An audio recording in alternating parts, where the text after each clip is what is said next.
So, magandang hapon po sa inyong lahat. After DJ Sebastian po, ng Radio Christian Fellowship, welcome po kayo sa ating Pananampahang Tagalog. Dito sa CCF. Itong sa 24 ng Enero 2021. Binabati ko po ang mga nanonood sa Facebook at sa YouTube. Marahil po nagtataka kayo kung ano nangyayari sa ating setup dahil parang may problema. May problema nga po ng content. Pagpagkatingin po namin pag-play yung mga video namin. Kasi po, live tayo. So, talagang pag kami nangyari na gaya, talagang pahala na sila. So, panalangin po kami. Tayo po magpapatuloy sa ating gawain kahit po po ang ating teknolohiya at tayo po ay mananampahan sa ating Diyos. Sabi po sa Psalm 145, verses 1 to 3. Aking Diyos at Hari, ikay aking pagpupurihan. At aking pupurihin ang pangalan mo magpakailanman. Pupurihin ko sa araw-araw at pupurihin ko ang pangalan mo magpakailanman. Nakila ang Panginoon at sa papuri ang karapat-dapat at ang kanyang kadakilaan ay hindi. Tayo po ay babasa ngayon sama-sama ng salita ng Diyos at ang ating pong teksto ay nasa Acts 2:42 hanggang 47. Yun po ang babasahin natin sa oras na ito. Kung kayo po ay mayroong banal na kasulatan at tumakas po ako na meron po kayo, ay buksan po ninyo sa Acts chapter 2 verses 42 to 47.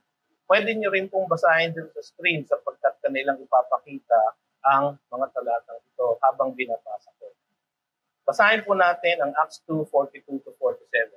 Nanatili silang matibay sa turo ng mga apostol at sa pagsasama-sama, sa pagpuputol-putol ng tinapay at sa mga panalangin. Dumating ang takot sa bawat tao at maraming kababalaghan at handa ang nangyari sa pamamagitan ng mga apostol. At ang lahat ng mga mananampalataya ay magkakasama at ang kanilang ari-arian ay para sa lahat. Ipinagbili nila ang kanilang mga ari-arian at mga kayamanan at ipinamahagi sa lahat ayon sa pangangailangan ng bawat isa.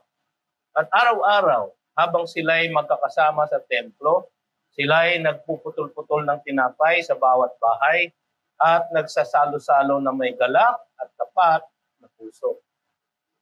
Na nagpupuri sa Diyos at nagtatamo ng lugod sa lahat ng tao at idinaragdag sa kanila ng Panginoon araw-araw ang mga naliligtas. Purihin nawa ang pangalan ng Diyos.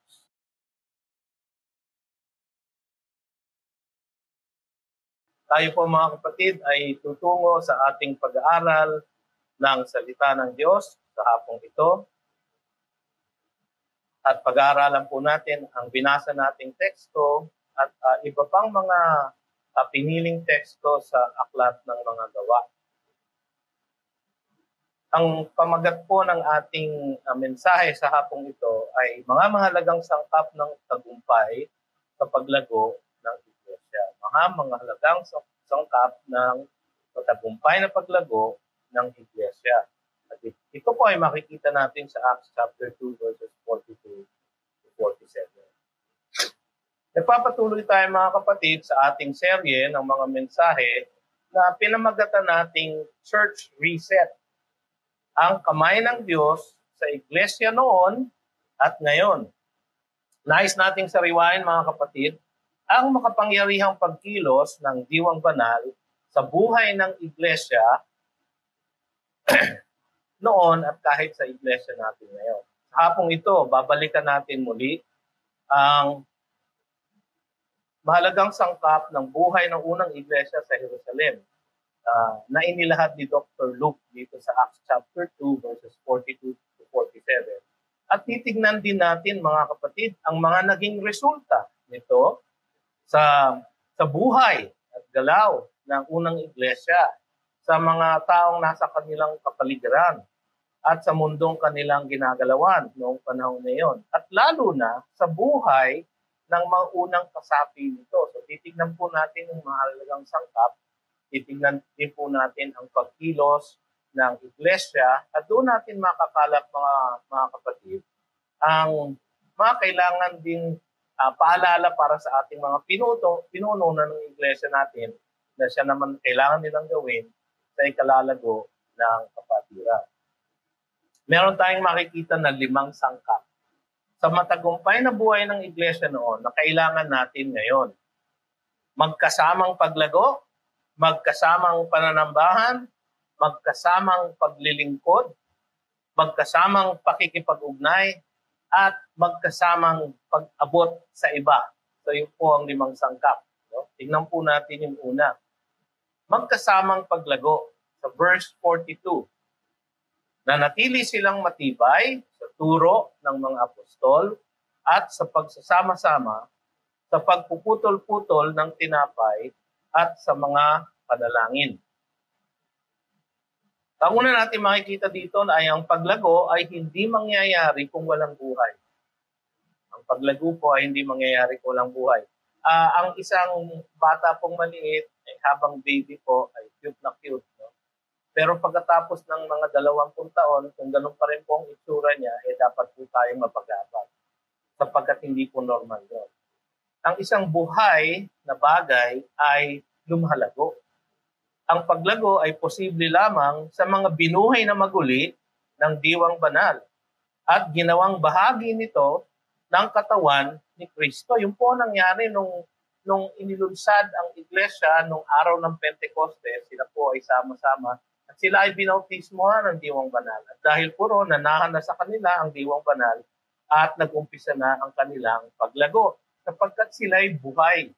Nabuhay na sila na maguli ng diwang banal. Ang mga tinutukoy sa verse 42 na ay ang mga unang miyembro ng unang iglesia.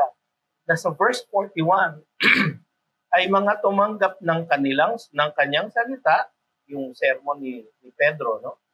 At binautismohan. Yung pong tumanggap ng katuruan o ng mensahe na dala ni Pedro, na sila ay dapat tumanggap sa Panginoong Hesus, sila ay dapat tumalikod sa kanilang mga kasalanan at manalig sa Kanya, yung pong tumanggap noon at nabautismohan, sila ang mga tunay na mananampalataya na ibinilang ng diwang banal sa iglesia. Sila po ay nabuhay na maguli.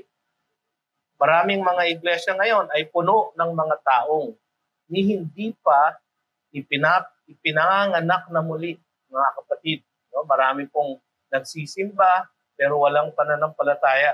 Marami pong dumadalo pero walang pananalig sa Diyos. Dahil sila po ay hindi pa ipinapanganak na muli. Dahil din po sa isang trahedya siguro sa ating kapanahunan, dahil ang ebanghelyo po ay hindi pa yan palaging na ipapahayag ng tama sa mga pulpito ng lahat ng mga simbahan o lahat ng mga kapatiran ngayon. Kahit na po yung mga tinatawag nilang evangelical o protestante na simbahan. Madalas po, kulang na kulang ang pangangaral at ang pagpapahayag ng buong mensahe ng ebanghelismo, ng buong mensahe ng ebanghelyo. At dahil doon po, marami po ang nabibilang o lumalahok sa ating mga simbahan, sa ating mga kapatiran. Napatay pa po. Hindi pa ho nabubuhay na maguli. Napakalungkot po.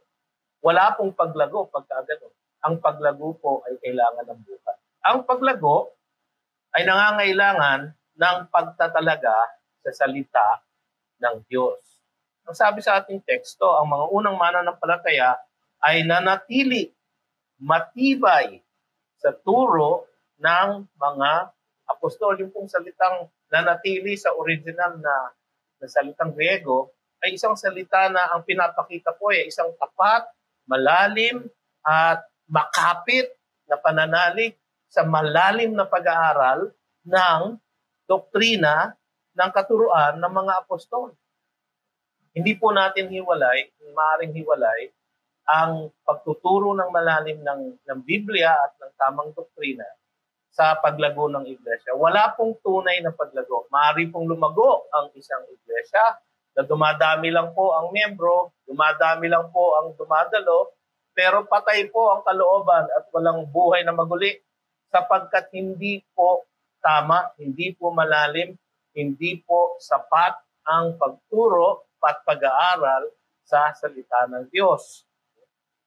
Alam nyo, ang GCF po ay kilala na kung minsan nga po napupulaan pa tayo na dahil daw ang ating pagbibigay ng mga mensahe, ng sermon sa ating mga pananambahan ay masyado daw pong malalim. Masyado daw pong dikit na dikit sa salita ng Diyos. Para daw pong Bible study. Purihin ng Panginoon to kung gano'n. Pero hindi naman natin dapat ipagmalaki yun. No? Sapagkat ang doktrina po ay may benepisyo lang po sa atin kung ito ay nagre-resulta sa pagbabago ng tao at ang paglago ng mga mananampalataya sa loob ng kapatiran natin. Kailangan po may bunga, pero kailangan po ng paglago ang isang matatag na pananalig sa salita ng Diyos. Ang turo ng mga apostol ay ang mga doktrina na tinuro sa kanila ni Kristo. Sabi sa 1 Corinthians 14:37, sinabi ni Pablo doon na ang aking isinusulat sa inyo ay utos ng Panginoon. Galing po sa Panginoon ang katuruan ng mga apostol, ang kanilang mga doktrina. Ang sabi po ni Pedro, sapagkat walang propesiya na dumating kailanman sa pamamagitan ng kalooban ng tao, kundi ang mga taong inudyukan ng Espiritu Santo na ay nagsalita mula sa Diyos. 2 Peter chapter 1, verse 21. So mula po sa Diyos ang katuruan ng mga apostol at dapat nating panaligan. Kung paano ang paglago ay hindi mangyayari kung walang kapanganakang maguli, ito din po ay imposible kung wala ang salita ng Diyos, kung wala ang isang tapat na pananalig sa pag-aaral ng salita ng Diyos. Ang tapat at maingat na pangangaral ng salita ng Diyos ay ang unang mahalagang sangkap sa buhay ng iglesia. Ang paglago ay nangyayari sa ating pakikipag-ugnayan, sa ating fellowship, sa ibang pananampalataya. So yan po ang nagiging source din ng paglago. Ang sabi sa Hebrews 10:24, at ating isalang-alang kung paano gigisingin ang bawat isa sa pag-ibig at sa mabubuting gawa. Kailangan natin ang ating mga kapatid upang may pamuhay ang mga katotohanang natutunan natin mula sa salita ng Diyos. Kailangan natin ang kanilang paghihikayat. Kailangan natin ang kanilang mga panalangin. Ang kanilang pakikipag-ugnay ay malapit. Sabi sa teksto, pagputol-putol ng tinapay, araw-araw nilang ginagawa. Sama-sama nilang ipinagdiriwang o inaalala ang pagkamatay ng Diyos para sa kanilang pagkakasala. At dahil dito, meron po silang kagalakan na sama-sama nilang ipinagdiriwang. At dahil doon sila po ay naging malapit, lalong tumibay ang kanilang pananampalataya sa Panginoon dahil sa kanilang madalas na pakikipagsama. Ang paglago ng iglesia ay hindi nangyayari kung walang panalangin, mga kapatid. Kung puro Bible study po tayo at magaling nga po tayo sa Biblia, pero hindi naman po natin sinusunod at hindi naman po natin hinihikayat ang isa't isa na sumunod. At lalong-lalo na hindi tayo nananalangin. Tayo po ay maraming kakulangan. Ang ating pong iglesia, mga kapatid, ay hindi sikat sa pananalangin. Sikat po tayo sa pagtuturo ng Biblia. No? Sikat po tayo sa pagkakaroon ng tamang doktrina. Pero mga kapatid, hindi po tayo masyadong sikat na mapanalangin na iglesia. Kaya ang panawagan po namin sa inyo ng kapastoran ng GCF, ng ating kapatiran, mga kapatid, Thursday night, every Thursday night, 8 to 9, meron po tayong family hour of prayer. So, sumama naman po kayo. Sapagkat ang bilang po natin sa prayer meeting, kakarampo. Ang nag-a-attend ng ating online, kung minsan umabot ng 10,000, libo-libo tayong binibilang sa ating online service. Pero pagdating ng prayer meeting, kukunti po tayo. No? So, ang galing nating manood, mahina po tayo manalangin. Hindi po tama yan, mga kapatid. At guilty po tayong lahat dyan. Tayo po ay nagkukulang. Ang mga kapastoran, ang mga pinuno, ang bawat miyembro ng GCF. Tayo po ay pinapagalitan ngayon ng Panginoon. At kanyang sinasabi sa atin, kailangan ninyong ibabad ang lahat ng inyong gawain sa panalangin. So mga kapatid, kung wala pong panalangin, walang paglago. So pangalawa, unang sangkap po ay magkasamang paglago. Kailangan po tayong lumago sa ating pag-aaral ng salita, sa ating paghihikayat sa isa't isa, at sa pananalangin po mga kapatid. Pangalawa, magkasamang pananambahan, sabi sa verse 43. Dumating ang takot sa bawat tao at maraming kababalaghan at tanda ang nangyari sa pamamagitan ng mga apostol. Alam nyo, kailangan po sa pananambahan ng takot sa Diyos. Sa English po, awe. No? Yung ginagamit po kasi mga kabataan natin ngayon yun, parang palasak na awesome. No? Pero yung awe po ang hinahanap natin dito, yung pong takot sa Diyos, yung reverential na takot sa Diyos. Makikita ito sa mga unang mananampalataya. Sabi doon, dumating ang takot bawat tao. Ito ang simula ng kaalaman, sabi ng Proverbs 1:7. Ang takot sa Panginoon ang pasimula ng kaalaman. Ito ang buong katungkulan ng tao, sabi ng Ecclesiastes 12:13. Matakot ka sa Diyos at sundin mo ang kanyang mga utos sapagkat ito ang buong katungkulan ng tao. Ang matakot sa Diyos o magkaroon ng takot sa Diyos. Kung walang tayong takot sa Diyos, hindi natin lubos mauunawaan ang kanyang mga kautusan. O hindi natin ito susundin. O dahil dito, hindi tayo makapananambahan sa kanya ng tama kung wala tayong takot sa Diyos. Ang pananambahan, pangalawa, ay nagmumula sa isang lumalagong pagkakilala sa Diyos. So kailangan muli rito ang pag-aaral ng kanyang salita. Ang takot sa Diyos ay nagre-resulta sa mas higit na pagkakilala sa kanya. At ito naman ay nagre-resulta sa mas higit na pananambahan sa kanya, na siya rin nagre-resulta muli sa mas higit pang pagkatakot at pananambahan sa kanya. So, paulit-ulit po yan at lalong tayong lumalago. Pangatlo, ang pananambahan ay nagmumula sa isang pagpapakita ng kapangyarihan ng Diyos. Alam niyo, doon sa verse 43, ang sinasabi, nag-uumpisa sa takot ng Diyos at nagwawakas sa maraming kababalaghan niya at tanda ang nangyari sa pamamagitan ng mga apostol. Ang kanilang pagkamangha sa Diyos ay dahil sa namalas nila ang kanyang kapangyarihan na siya namang nagbigay kredibilidad sa kanilang mensahe. Mga kapatid, hindi po natin dapat hanapin ang mga mirakulo o yung mga supernatural na gawa ng Diyos ngayon. Sapagkat naitatag na at ang kredibilidad ng salita ng Diyos sa ating Biblia. Noong panahon na yun, kinakailangan na magkaroon ng tanda yung mga taong nagsasalita mula sa Diyos. Sapagkat marami pong fake. So ngayon, dahil naitatag na po ang Biblia at ito po'y nilakip na at alam na po natin ito ang salita ng Diyos, hindi na po nangyayari hindi na po natin kailangan hanapin pa. At mga kapatid, kung minsan tayo po ay manghang-mangha doon sa mga mirakulo na parang isang kalabit lang ng Diyos kaya niyang gawin. Mas mahirap po yung ginagawa ng Diyos sa kanyang providence, sa kanyang providensya, sa pagkilos niya sa mga maliliit na bagay na nangyayari sa ating pang-araw-araw paglakad, na kung saan ay binibigyan niya tayo ng biyaya at pagpapala at ng patnubay at ng paggabay at ng proteksyon sa maliliit na bagay lamang.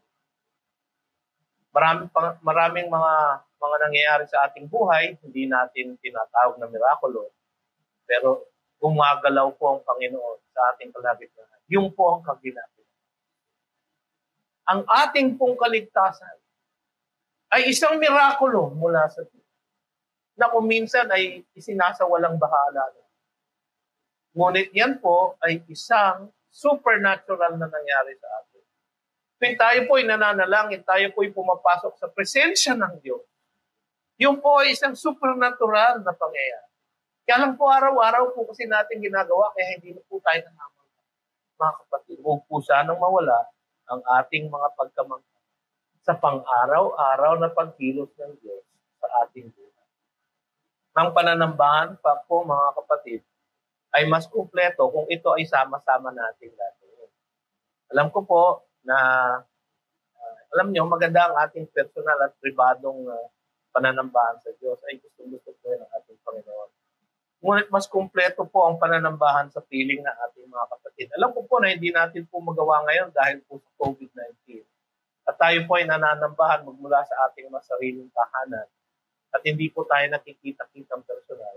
Pero tayo po ay nakikipag-ugnay sa bawat isa kahit na po hindi po tayo nakikita-kitang personal. Yan po ay isang milagro. Isa pong ginagawa ng Diyos upang tayo ay makasunod sa Hebrews 10:25. Ang sabi po doon, huwag nating pabayaan ang ating pagtitipon gaya ng ugali ng iba, kundi palakasin ang loob ng isa't isa, lalong-lalo na kapag inyong nakikita na papalapit na ang araw. Mga kapatid, papalapit na ang araw ng pagdating ng ating Diyos. Malapit na po ang kanyang pagdating at dapat po tayo ay hindi na pinapabayaan ang ating pagsasama-sama at pakikipag-ugnay sa isa't isa. Pangatlong sangkap po, magkasamang paglilingkod. So magkasamang paglago, magkasamang pananambahan, ngayon man po ay magkasamang paglilingkod, verses 44 to 45. At ang lahat ng mga mananampalataya ay magkakasama at ang kanilang ari-arian ay para sa lahat. Ipinagbili nila ang kanilang mga ari-arian at mga kayamanan na ipinamahagi sa lahat ayon sa pangangailangan ng bawat isa. Ang paglilingkod ay mas epektibo kung sama-samang ginagawa, mga kapatid. Ang sabi sa verse 44, at sa lahat. No? So, ito po ay tumutukoy sa pagkakaisa ng mga mananampalataya noon sa isip at layunin. Ang Jerusalem po kasi noon ay naging tahanan ng maraming mga iba't ibang mga tao na nananampalataya na kay Kristo. At dahil sila ay nananampalataya na hindi na sila makabalik sa kanilang pinanggalingan, yung iba po ay natanggal sa kanilang mga pinagtatrabahuhan, hindi na makabalik sa kanilang mga lugar na pinanggalingan. At dahil doon, ay dumami po ang tao sa Jerusalem at nagkaroon po ng isang economic crisis sapagkat hindi po masuportahan ng ekonomiya ang dami ng tao na pumasok sa Jerusalem. Ganun po kalaki ang naging epekto ng unang iglesia. So naging hamon sa mga bagong magkakapatid sa pananampalataya na ito ang paglilingkod nila sa isa't isa. So ginawa nilang pahamon sa kanilang sarili na kanilang mapaglingkuran, na kanilang mapuno ang pangangailangan ng bawat isa. At ang imposible ay naging posible sa kanila dahil sa kanilang pagtutulungan. So yung paglilingkod nila ay magkakasama sila. So ang paglilingkod ay nangangailangan ng pagsuko ng ating mga pag-aari. Ang mga unang kasapi ng iglesia ay sama-sama at ang kanilang ari-arian, sabi ng teksto, at ang kanilang ari-arian ay para sa lahat. So ginawa nilang available sa lahat ng naroon ang lahat ng kanilang tinatangkilik.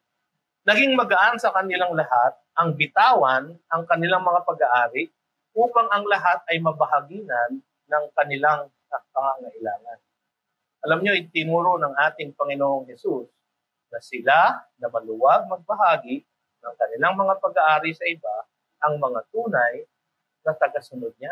Sabi niya sa Matthew 19:21, kung ibig mong maging ganap, tumayo ka, ipagbili mo ang iyong mga ari-arian at ibigay mo sa mga dukha at magkakaroon ka ng kayamanan sa langit.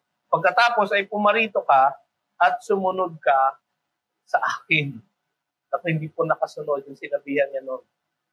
Sapagkat napakahirap pong sundin nyo, yung bitawan ng ating mga pag-aari upang tayo makatulong sa iba. At sa panahon natin ngayon, isa pong pagkakataon na ipakita natin sa ating mga kasama sa iglesia, sa ating mga kasama sa GCF, na lubhang nahihirapan, humihingi ng tulong, nawalan ng trabaho, nasaraduhan ng negosyo. Na tayo po, na merong mas higit sa pangangailangan natin, meron tayong sobra, tayo po ay kailangan matutong ibahagi sa kanila na bitawan ang ating pag-aari upang ang kanilang pangangailangan ay mapuno.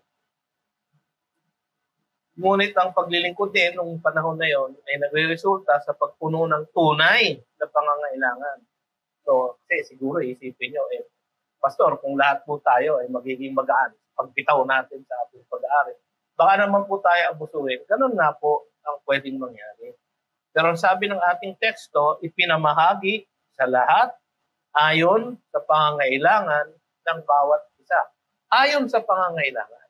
So meron din pong evaluation ng pangangailangan ng bawat isa. At sila ay binahaginan ayon sa kanilang pangangailangan. Walang labis, walang sobra. Ayon lang sa kanilang pangangailangan. Pinag-ingatan din ng mga kapatid ang pag-aabuso. Ang lahat ng ating pag-aari, mga kapatid, ay hindi atin.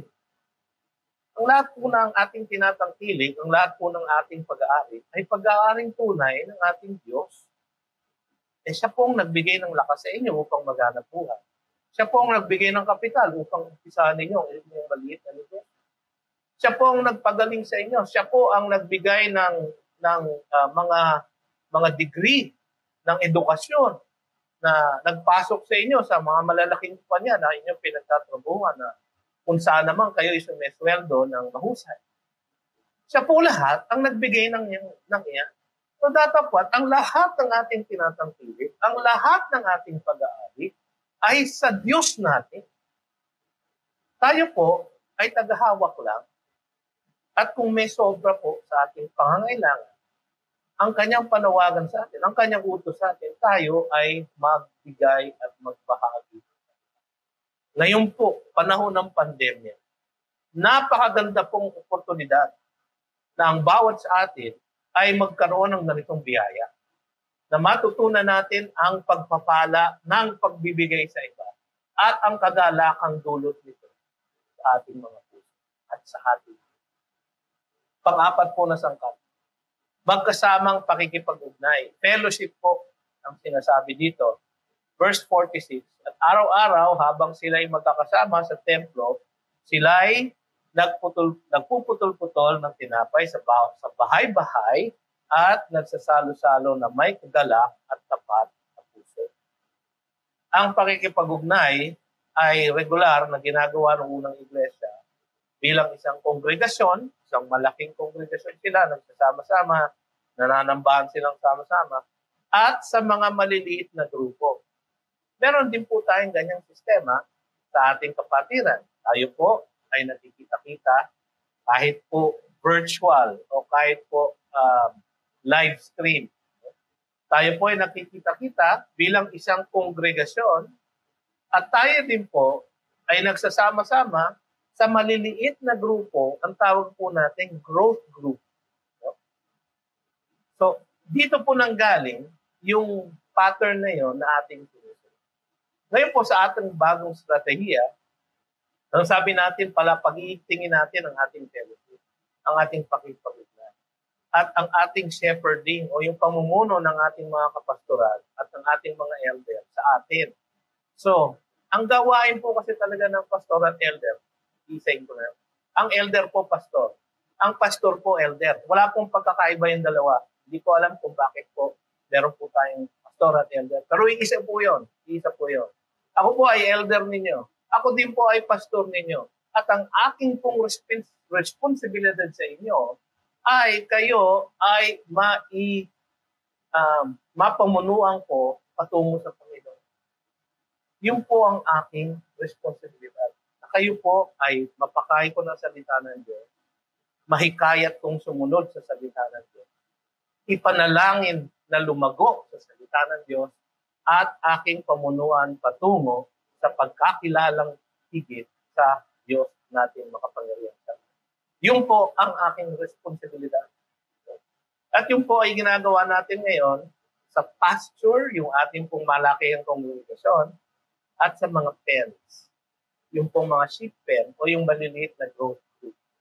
Kaya kung kayo po ay hindi pa kasama sa growth group, yung mangilabot po kayo mga kapatid, sino po nagbabantay sa inyo? Sino po naghihikayat sa inyo? Wala pong lone sheep sa kingdom ng ating Panginoon. Wala pong ganun. no? Tayo po ay mga tupa. Ang lone lang po ay yung lone wolf. Kung kayo po ay wolf, ay naku, hindi ko kayo ligtas. No? So wag po kayo maging lone wolf. Baka isipin nyo, ay nanonood naman ako ng live stream, tama na yun. Ako mga kapatid, umabit po kayo sa isang growth group upang kayo po ay patuloy na lumago. Ang kanilang pagtitipon bilang isang kongregasyon ang nagbibigay sa kanila noon ng pantay na pagtuturo ng doktrina ng mga apostol. Yun po ang layunin ng ating mga live stream na pagbibigay ng mensahe at pag-aaral ng salita ng Diyos. Yan din po ang tungkulin ng ating mga online devotional.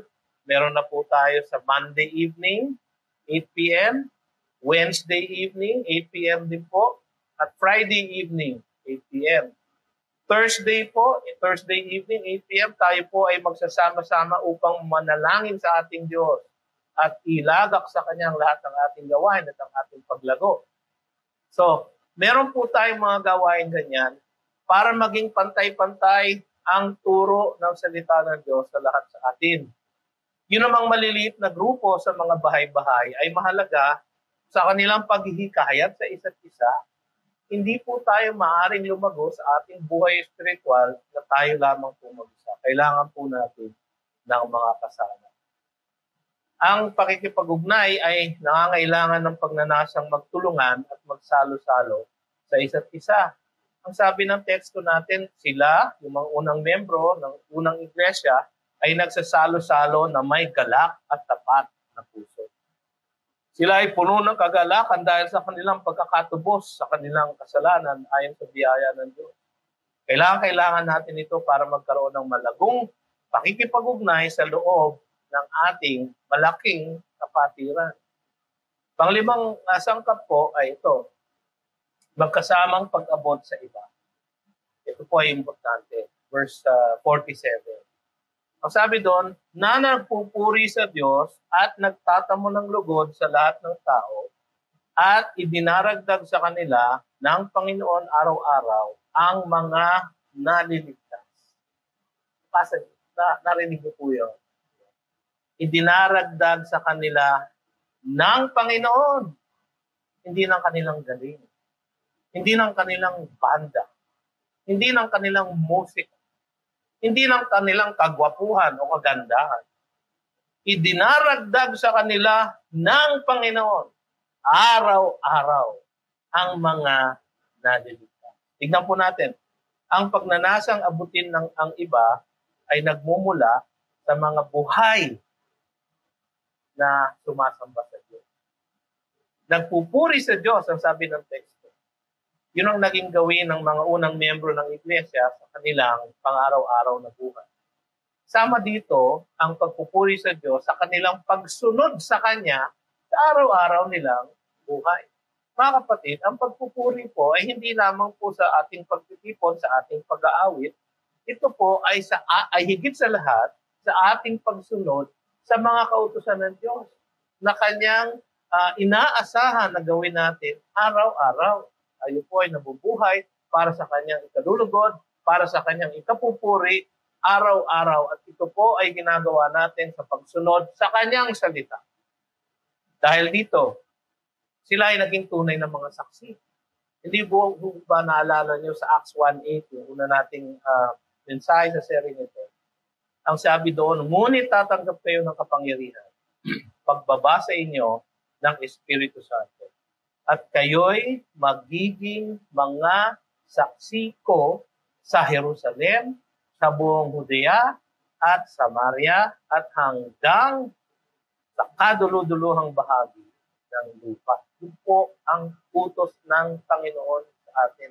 Utos po yun, hindi po panukala, hindi po suggestion. Utos po yun.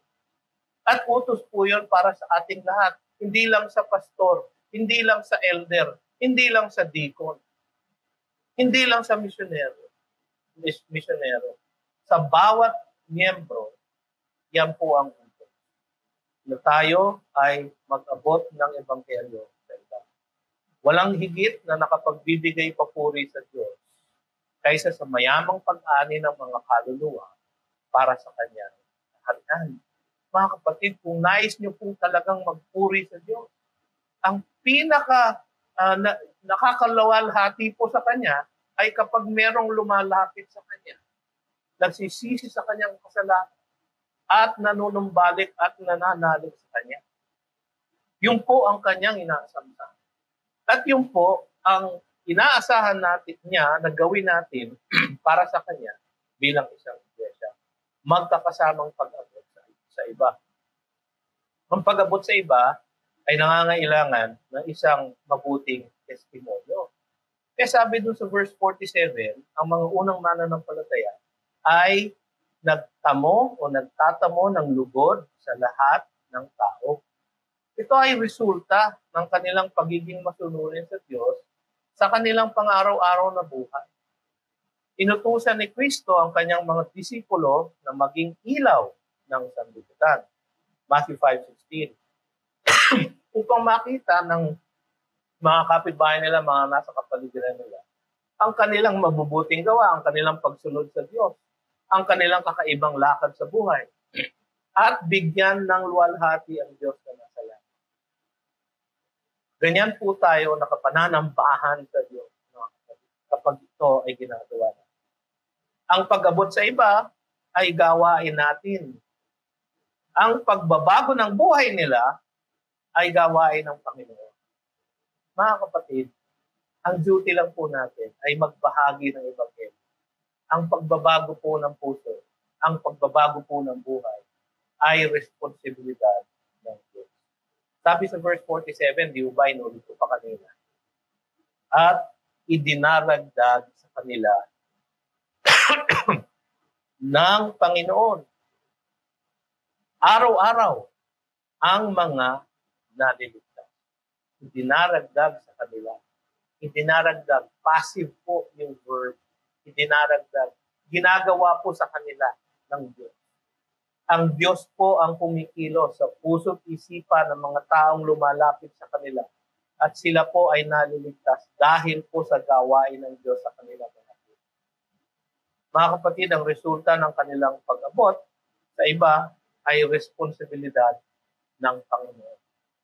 Ang ating pong responsibilidad ay yung paggawa, yung pamamahal, yung pamumuhay at magkaroon ng bagong ng mabuting testimony. Yung po ang ating responsibilidad. Ngunit ang pagbabago ng puso ng isang tao ay gawain po ng Diyos.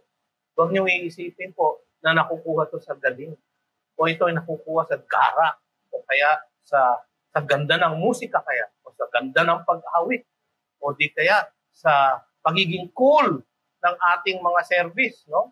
Kaya po tayo, yung iba nga po siguro, napupulaan tayo dahil ating po sigurong mga service kumpara sa iba ay boring. Ngunit ang ating pong pakay ay maluwalhati ang Diyos. Ang ating pong pakay ay maipamahagi ang kanyang salita. Ang ating pong pakay ay maitaguyod ang buhay espiritual ng bawat isa. Yan po ay ginagawa natin sa pag-aaral, pangangaral ng salita ng Diyos at sa pananalangin. Kaya madalas po tinatanong ako ng iba, yung iba nga pong pastor na aking pinakikinggan sa YouTube, tinatanong sila, ano ba ginagawa niyo sa church niyo? Sabi nung isa, si Alistair Beck, sabi niya, anong tanong yun? Ang ginagawa lang naman namin ang pangangaral ng salita at ang pananalangin. Mga kapatid, yun lang po talaga ang gawain natin. Ang Diyos ang nagdaragdag sa atin araw-araw. So yun po ang 5 sangkap ng unang iglesia. At bilang aplikasyon siguro at paghamon sa atin ngayong araw na ito, gusto nating makita na ang matagumpay na paglago ng iglesia ay mangyayari kapag ang mga pinuno natin ay magiging tapat. Sapagkat ganoon din po ang nangyari noon. Yun po siguro ang huling sangkap. Isang pamumuno na tapat sa iniutos sa kanila ng Diyos. At makikita natin sa chapter 3 hanggang chapter 6 siguro ng mga gawa, ang ilang mga gawain nila na nagpapatunay ng kanilang pagiging tapat sa kanilang gawain. Sana po ay sundin natin ito at gawin natin halimbawa para din naman sa amin na mga namumuno sa inyo. So, kailangan po ang ating pong kapatiran ay merong magkakasamang paglago, magkakasamang paglilingkod, magkakasamang pag-aaral ng salita ng Diyos, magkakasamang pananambahan, at magkakasamang paghihikayat sa isa't isa, magkakasamang paglilingkod sa isa't isa, at magkakasamang pananalangin. Yan po ang ating mga sangkap para sa isang malagong iglesia. Ngunit siguro ang huli po sa lahat ay yung katapatan ng ating mga pinuno. May mga 2-3 bagay na tayong titingnan dito. At babasahin ko po ang ibang mga parte ng mga gawa na nagpapakita ng paggawa ng mga pinuno nila noon. Una sa lahat, kailangan po maging tapat ang ating mga kapunuan sa paggawa ng mga gawain ng Diyos. Gawain ng Diyos po ang priority. Hindi po yung gawain natin. Maaari tayong magkaroon ng programa, pero ang mas importante po sa lahat ay ang gawain ng Diyos. Sa Acts chapter 3 po, makikita po doon ang pagpapagaling ng isang lumpo. Isang araw, si Pedro at si Juan pumanhik sa templo, no? Sa oras ng pananalangin. May isang lalaki puro na pinanganak na lumpo. Araw-araw siya nilalagay niya sa sarili niya sa pintuan ng templo at upang manghingi ng limos. Nakita siya ni Pedro at ni Juan. Sabi ni Pedro sa kanya, tignan mo kami. Ito niya ang kanyang pansin sa kanilang maasang mayroong tatanggapin mula sa kanila. So akala nila, lilimusan sila ni Pedro. Akala niya, lilimusan siya ni Pedro at ni Juan. Ngunit ang sinabi ni Pedro, verse 6, wala akong pilak at ginto, ngunit ang nasa akin ay siya kong ibinibigay sa iyo. Sa pangalan ni Jesucristong taga Nazaret, tumayo ka at lumakad. Hulaan niyo kung ano nangyari. Lumakad yung lumpo. Siya'y lumukso, sabi sa verse 8, tumayo at nagpalakad-lakad. Pumasok siya sa templo, nakasama nila, lumalakad, lumulukso, at nagpupuri sa Diyos. Nakita siya ng lahat ng tao na lumalakad at nagpupuri sa Diyos. Nakilala nila na siya nga ang dating nakaupo at namamalimos sa pintuang maganda ng templo. At sila'y, yung mga nakakita sa kanya, ay napuno ng pagtataka at pagkamangha sa nangyari sa kanya. Sa pong gawain ng Diyos, ipinagbibigyan niya ng patunay o itinataguyod niya ang kredibilidad ng mga apostol niya at binigyan niya ng kapangyarihan itong magpagaling ng mga may sakit. At tunay po ito na pagpapagaling. Hindi po ito fake. Hindi po ito kunyari. Ito po ay tunay na pagpapagaling. At nagawa po yan ng mga pinuno ng Iglesia.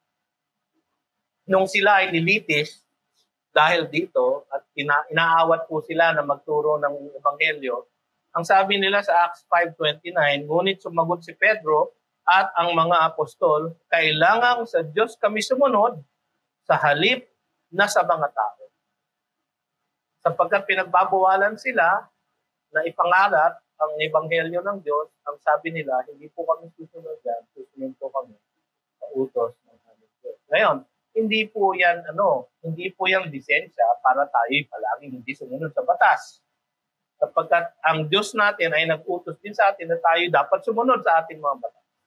Ngunit kapag ang mga batas na yan ang nagpipigil sa ating paggangalat, pamamahayag ng ebanghelyo, ay susunod po tayo sa utos ng Diyos at hindi sa tao. Kaya ang naging resulta po noon, Acts 5:42, araw-araw sa templo at sa mga bahay-bahay, hindi sila tumigil sa pagtuturo at pangangaral na si Jesus ang Kristo. Mga kapatid, yan po ang ating responsibilidad. Yan po ang gawain ng ating mga kapunuan. Ang mag-aral, magturo, magpangaral ng salita. Sa Acts chapter 6 po, nagpatuloy ang gawain ng Diyos sa pamamagitan ng mga pinuno ng unang iglesia at pumili sila ng itong tagapaglingkod. Tagapaglingkod po ang tawag nila diakono, deacon. Yung po ang salitang Griego para sa salitang waiter. No? Yung pong naglilingkod sa mga lamesa at nagsisilbi ng pagkain. Ang sabi sa Acts 6:1, ng mga araw ng ito, ng dumarami ang bilang ng mga alagad, nagreklamo ang mga Helenista laban sa mga Hebreo sapagkat ang kanilang mga babaeng balo ay napapabayaan sa pang-araw-araw na pamamahagi. So tinawag ng 12, ito po sila Pedro at sila Juan, ang buong kapulungan ng mga alagad. At sinabi, hindi nararapat na aming pabayaan ang salita ng Diyos at maglingkod sa mga kapal. Sapagkat importante po yung gawain ng pamamahayag ng salita ng Diyos. Kaya mga kapatid, sabi nila, pumili kayo sa inyo ng 7 lalaking may mabuting pagkatao, puspos ng espiritu at ng karunungan na aming maitatalaga sa tungkulin ito. So yung pong tinawag nila upang magsilbi na bilang diakono o diakonesa ay mga taong puspos ng espiritu at ng karunungan na kanilang itinalaga sa tungkulin ito. Samantalang kami, sabi ni Pedro, bilang aming bahagi ay mag-uukol ng aming sarili sa pananalangin at sa paglilingkod sa salita. Yan po ang gawain ng pastor. Panalangin, paglilingkod ng salita. Marami din po siyang paglilingkod na iba, ngunit yan po ang pangunahin. At yung iba naman po ay dinidiligan niya sa iba na tinawag na maglingkod. So, ang resulta po, nasiyahan ang buong kapulungan. Sa kanilang sinabi, pumili sila ng 7. No? Si Esteban, si Felipe, si Procoro, si Nicanor, si Timon, si Parmenas, at si Nicolas. At sila ang unang naging mga tagapaglingkod sa mga Hudyo. Kanilang pinapanalangin ng mga ito. Tapos anong naging resulta ng pagiging tapat ng mga pinuno nila sa pangangaral ng salita ng Diyos at sa paggawa ng mga mirakulo na siya namang nagbigay ng kredibilidad sa kanila na mangaral ng salita ng Diyos. Anong naging resulta? Verse 7, Acts 6:7. Patuloy na lumaganap ang salita ng Diyos at dumaming lubha ang bilang ng mga alagad sa Jerusalem. At napakaraming pari ang sumunod sa pananampalataya. Mga kapatid, kahit yung mga pari na kalaban dati ni Jesus ay naligtas at nagbago ang mga puso dahil sa pagtatapat ng Iglesia sa pangangaral ng salita ng Diyos, sa pakikipag-ugnayan, pananambahan, pananalangin, paglilingkod sa isa. Mga kapatid, yung mga sangkap na yan at yung tapat na paglilingkod ng kanilang mga pinuno ay nagresulta sa dumaming lubha ang bilang ng mga alagad sa Jerusalem. Mga kapatid, baka isipin nyo, yun pala ang ating goal. Kailangan natin tayong dumaming lubha. Hindi po. Ang ating pong goal ay tayo po ay lumago sa ating individual na buhay espiritual at dahil sa paglagong yan, tayo ay humayo, magbahagi ng ebanghelyo sa iba at sa ganong kaparaanan, idaragdag ng Panginoon araw-araw sila na naliligtas. Nakalimutan niyo po yun, verse 47 na. Ang Panginoon po ang kumikilos. Siya po ang magdaragdag. Siya po ang magpaparami. Kung kanyang kalooban niya tayo ay paramihin sa ating iglesia. Maaari niya tayong paramihin sa ating pagkalat sa iba, sa ating pagplant ng mga churches sa ibang lugar. At yan po ang isang balaki natin bilang isang kapatiran. Na tayo ay humayo at tayo ay magtanim ng iglesia sa ibang lugar. So mga kapatid, ang pagdami pong lubha ay hindi lamang po sa isang lugar. Hindi lamang po sa dami ng numero, ngunit sa lalim at sa lawak ng buhay ng iglesia. Mga kapatid, pangalawa po na kanilang tapat na ginagawa ay sa pagbibigay ng kalwalhatian sa Diyos. Lahat ng kanilang ginagawa, mga kapatid, ang Diyos ang binibigyan papuri. Ang sabi sa Acts 3:12, nang makita ito ni Pedro, nagsalita siya sa mga tao, kayong mga Israelita, bakit ninyo ito ikipinama? Nung pinagaling niya po yung dumpo, bakit ninyo ito ikinamamanghak, sabi niya.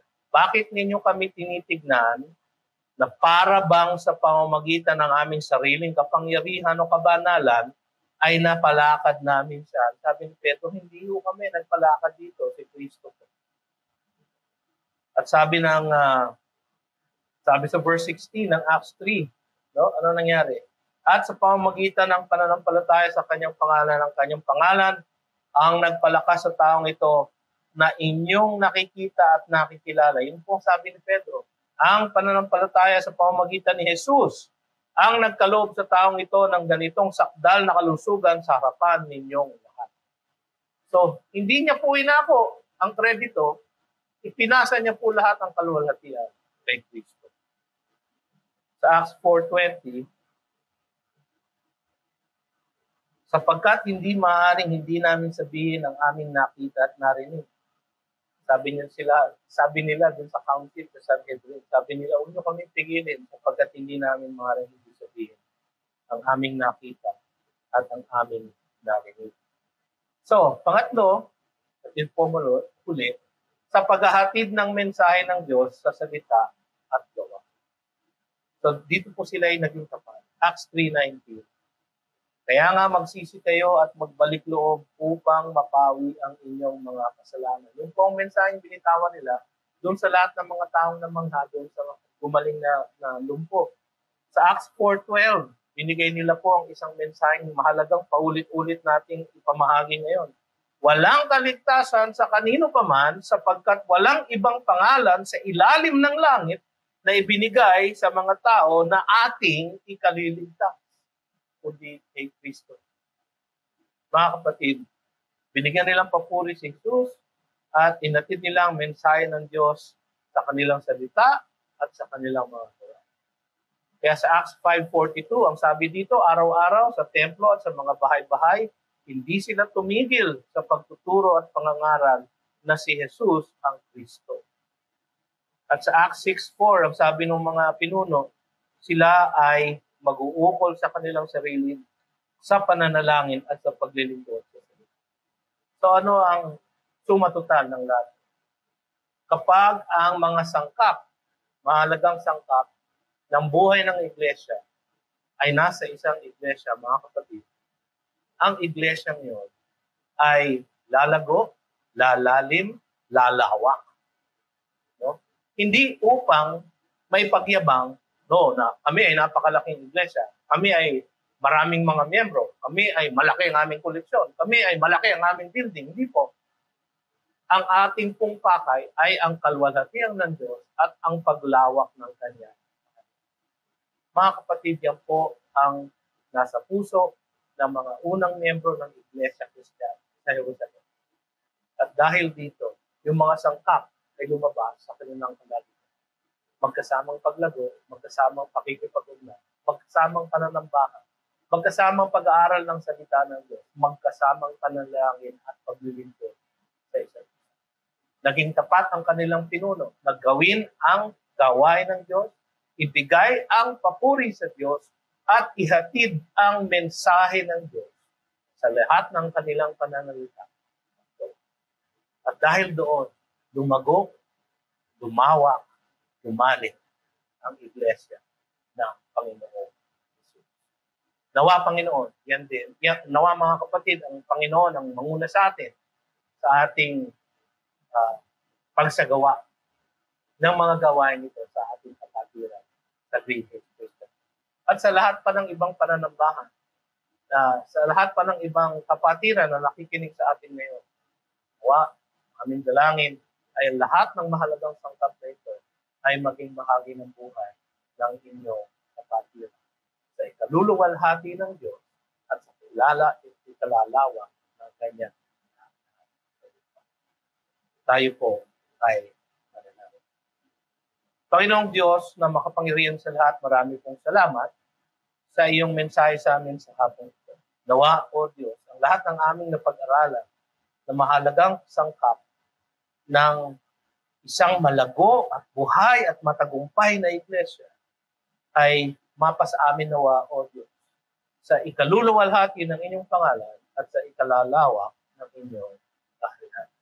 Ito ang aming samulangin.